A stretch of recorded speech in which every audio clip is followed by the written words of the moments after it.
pray, you can meditate. But all of that, of course, is spraying cologne on a corpse. Or you can choose to ignore it. As if something don't stink. Like stepping in dog poop and refusing to wipe your shoe. But all of that ends with how good is good enough. Take your silly list of good deeds, line them up against perfection. Good luck. Homie, that's life past your pay grade. And the cost of your soul, you ain't got a big enough piggy bank. But you can give it a shot. I suggest you throw away the list. Because even your good acts are an extension of your selfishness. But here's where it gets interesting. I hope you're close to listening. Don't get twisted. It's what makes our faith unique. See?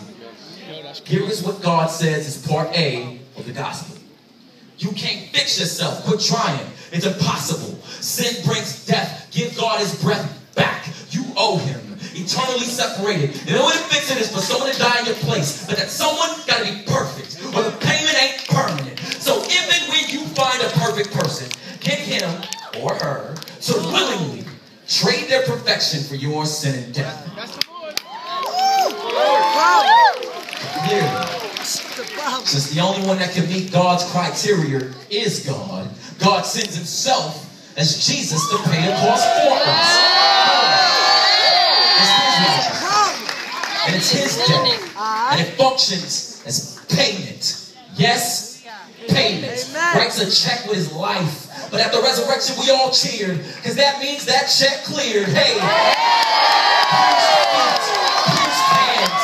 Blood-stained Son of Man. Fullness, forgiveness, free passage into the promised land. And that same breath that God breathed into us, Christ gave up to redeem us. And anyone and everyone, and by everyone, I mean everyone, that puts their faith and trust in him, and him alone can stand in full confidence of God's forgiveness. And here's what the promise is.